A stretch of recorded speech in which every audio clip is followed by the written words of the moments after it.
know, I'm just gonna let you take off. So,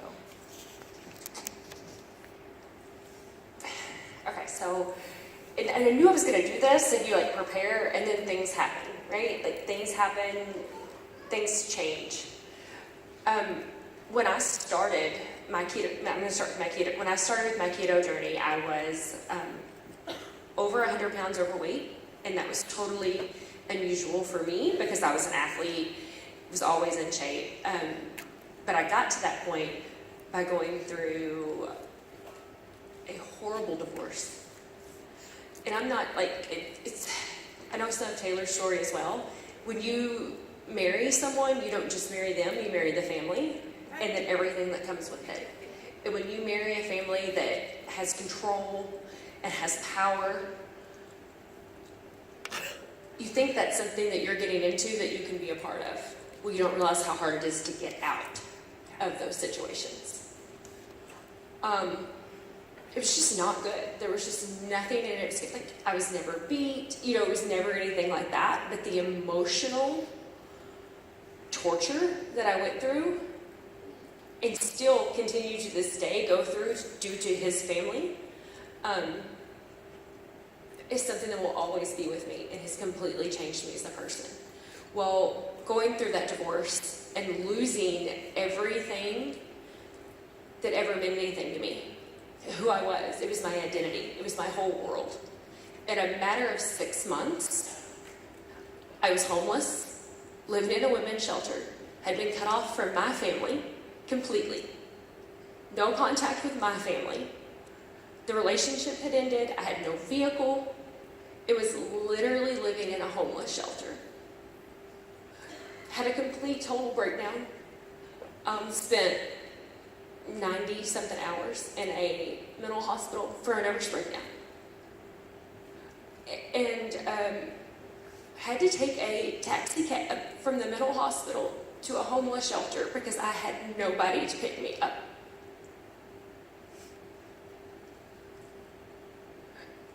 And when you get to that point, I will never forget, I rode, and I can't let, my mom's in the room now, let me clarify that. So like, there's been a lot of healing that's come from that, and I want to give that, but I have to let you know where I was. Because it was that moment that I rode in that taxi cab that I knew that I had to find the strength in me to depend on me. Wasn't gonna let a boss, I wasn't gonna let a husband, I wasn't gonna let anybody have control or power over me, whether that meant financially, emotionally. But that was the moment when I knew, at the end of the day, ladies, you only had you, okay?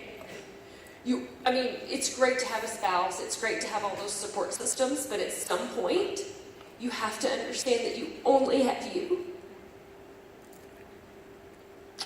Not to mention that was December 13th, so we're 10 days before Christmas. It's one of those life-changing moments. I didn't have a bad upbringing. I had good parents. I graduated high school, went to college, I had a good job in retail management. I didn't have any of those things. My breakdown happened later. So what I did was I literally had one bag of clothes. I had one friend in Searcy who went and got like maybe a bag of my clothes that had a couple of my business outfits in it, got on the bus, and I went to Embassy Suites in Little Rock. And I just had a new job. And I went in and I worked my way up there. And I was actually worked my way up to be an assistant front office manager, a walk to work. Stayed in the extended stay hotel once I finally got the money to do that. And just worked. That's all I did, was just threw myself in. I had goals, and I knew that in order to get any part of my life back, I was going to have to get financial stability first. So when I did that, I started kind of building pieces of me back. But I immediately, at that point, started hiding what had happened. Because you feel like if anybody knows what happened, reject you. They reject you. They judge you. You feel like you're right back in that taxi cab. Yep. And so you immediately start hiding it. And then I would go back to my room and I would eat. I turned to food for comfort because I felt like I had nobody. It's so, in some of my keto videos, I always say you can't find love at the bottom of an ice cream bucket. It's, I mean, but we've all tried. Has anybody else tried that? Right? So I turned to food for that. And really started eating and then just trying to be a different person. Didn't tell anybody anything. I didn't lie, but I didn't tell anybody anything. I just did what I needed to do to survive day to day. Like, literally, I just had to get up every morning and just had to do what I had to do to survive the next hour. Yeah. So with all of that, I gained weight. And Thomas and I were together, had gotten together, and we have a great relationship, it's good, but I still am super, like, the walls are there, I'm still battling. I have an ex-mother-in-law that will still trash me on Facebook to last night. And those are just things that still happen that are still going on. Yeah. And I knew that retail management, for me, was a good income, but I was still depending on a boss. What happens if that store closes? And to me, it was scary. Right. And so that's when I found network marketing. It's true. So whenever you, how did you get to, when you got to Elevosity, this journey, because this has just been, it's pretty recent. So Yes, sir. it's really like, you got here and what happened? I got here, and everybody talks about my keto group, right? That now has 130,000 people that we're helping on a daily basis. With that, I want you guys to understand, I pushed Create Group in October of 17 with 0 people in that group. And we built it, no paid advertisements, no nothing, just word of mouth. Say that again, when of 17? October October of 17. October of 17. I joined Elevosity into November of 17. Okay, so I With did 0 people. with zero people. I had 311 the day that I joined Elevosity because me and Chris Wade, I remember us having this conversation. Yep. So we had 311 people. I signed up for social media coaching with Brian Fryer that I couldn't afford at the time. Did it in monthly payments, and I remember telling Brian, if I can't make this, I guess I'm gonna come clean your house. I'm gonna figure it out. And that's how I've grown, my group. And it's so funny because so many people assume I brought a big team over or, had some big movement. No, guys, I came with 0 people, started down, and that's the part of my story that I want to share. I had 2 people come up to me this morning and tell me the conversation last night was that my customer volume comes from Amazon.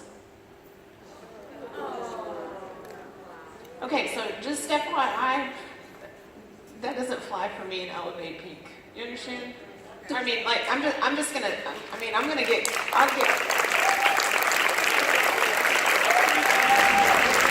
Hey, so listen, I got a big mama bear inside of me, and if my mama bear isn't big enough, I got my friend Melissa Johnson, and That's right. bear is bigger than mine. So, if you don't have anything nice to say, please just go bite your tongue somewhere. Just please.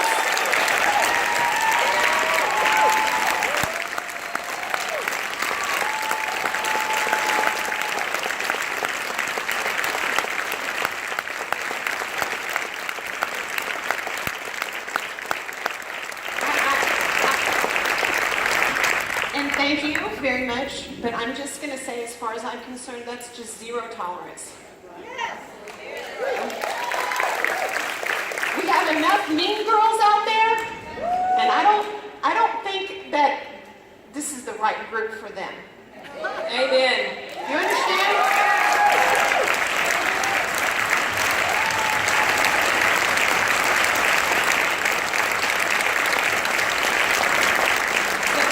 I'm just saying, not every group is for everybody.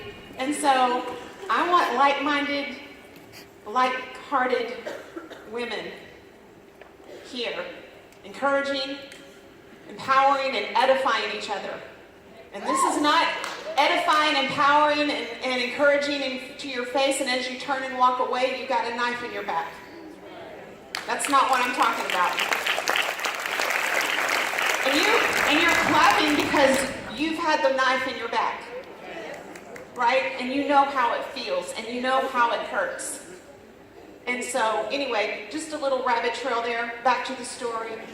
Okay, so the point of me saying that was that I found some success here.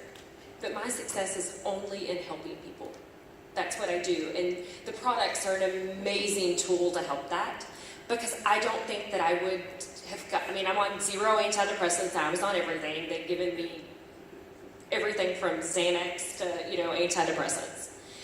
So the product has really helped with that.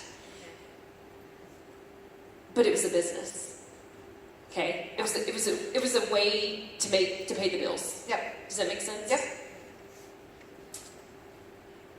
And I had a little bit of success. And I'd never had that before. I've never, in the first convention, I didn't realize people knew who I was. So it was a totally different world for me. Yeah. So when you get a little bit of success, and like I said, guys, remember, I didn't tell people my story. Because I thought when people knew the story, instead of it helping people, that they would just judge me. Yeah. And that I must be phony, or I must be fake, Yeah. or I was using the story to gain business. You and I talked about that a lot. I never want to use my story to gain a customer. I want to use our stories to help change lives. Yes. And there were some people that obviously thought, because I had some success, whether it be jealousy or the mean girls, decided that they wanted to add to my story and add to the dirty laundry and make it public. I was in North Carolina fixing to film a TV show, Living Life with Tim Weir. I get a phone call, 7:30 of the morning, from Robert. And he's like, Amy, what is going on? And so I end up telling him, so he starts asking questions, and I tell him a story. My mom happened to be traveling with me. And as that week proceeded to go on, I learned more about myself than I ever knew. Because, guys, it gets added to and made up as it goes in the line. And as Taylor and I both know, anybody can make up anything. Doesn't make it true. The conversation that I mentioned on stage was because I was contacted by another company in June. And this is right as all of this noise was going on. There's a phone call that was taped of them offering me a deal to go into another network marketing company. And keep in mind, y'all, I'm not a network marketer, so they start talking about top-ups and bridges and all that, and I had no, a bridge is something you drive over, right? It was a completely different language. Go to a meeting in Dallas, and Robert basically said, in or out, sister.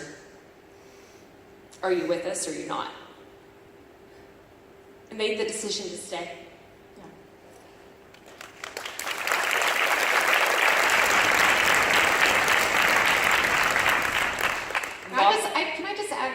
I just have to add this, if you don't mind, to keep going, now you've got a set of personal situation going on that she's still currently in, and now we got this still going on inside the business and turmoil going in here, and she still continues to go on. She could have turned around and quit. That could have blown anybody completely out of the water. And I just want to commend you for that courage.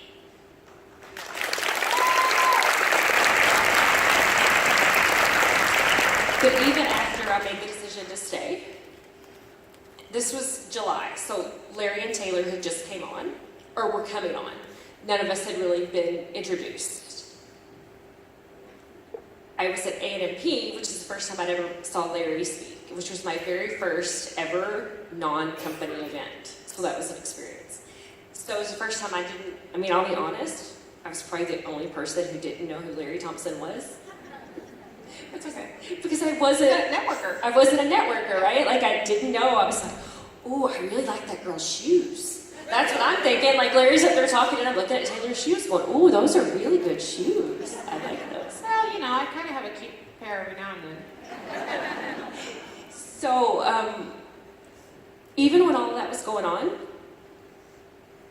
I heard the very first mention right around there of Elevate Pink. Someone that's no longer with the company actually connected me and Taylor on a phone call.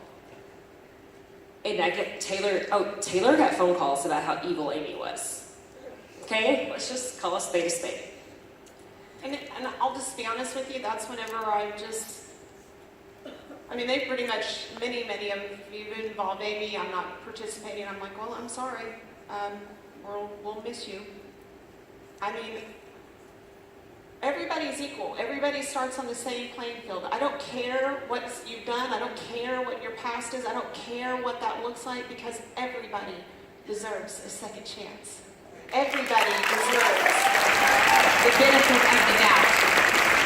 Everybody deserves love and forgiveness. Everybody. So I don't care. And you shouldn't either. You understand? Yes. You shouldn't either. So as all this is going on, I tripled my customer count in between conventions.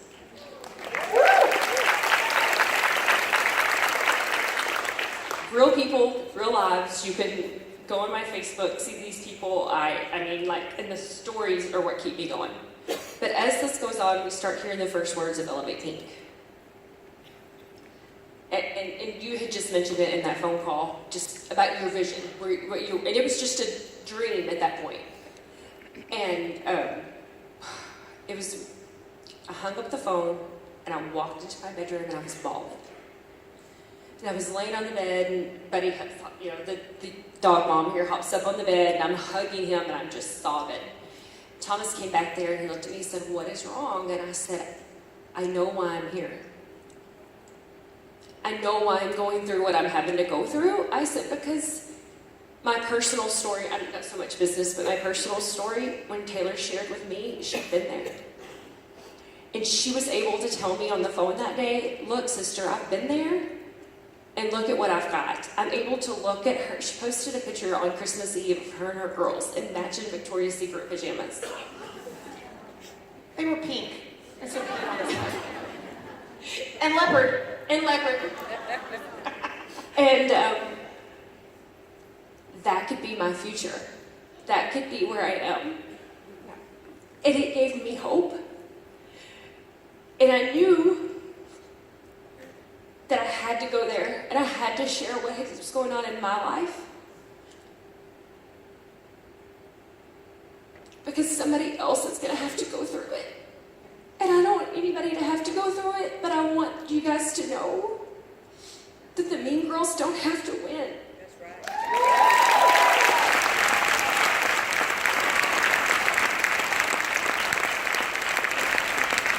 It's kind of hard sometimes to be in this business. How many of you are in this business with your spouse?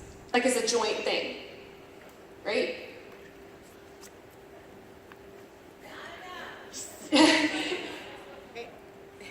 December 1st was the first event Thomas had ever came to at Network Marketing when we launched STAM.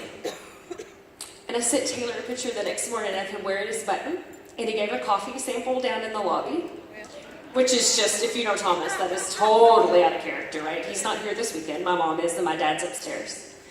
But I have to say that the friendships that I've gotten with Taylor and Melissa Johnson and Lori Wyndham, y'all, Lori Wyndham builds this business by herself, okay? And every time she gets on this stage, I know that I can do it because she did it. She's walked the path. If you're in this business by yourself, she's walked the path and led the way that we can do it too.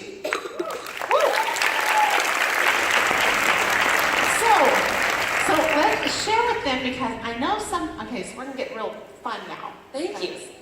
Tell everybody what you're doing this week. I think it's,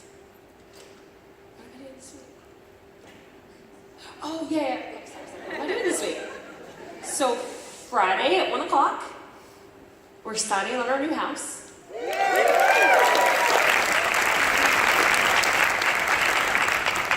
But guess what, guys? My name is the first one on the mortgage. Okay?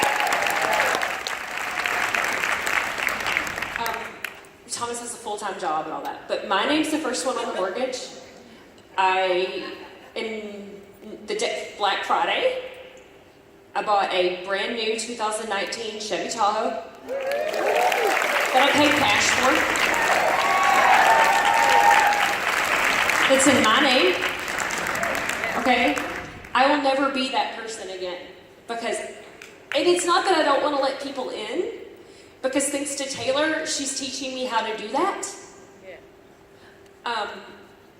And Katie Arborough and Melissa and Marcy and these people that have been there through all this, that have heard it all, and have stood by me, and have stood because they know me. Yeah. They know what I'm trying to do. And that when people have to talk about you guys, it's because they're trying to hide something themselves that they don't want brought up. Because they'd rather you be talked about than them.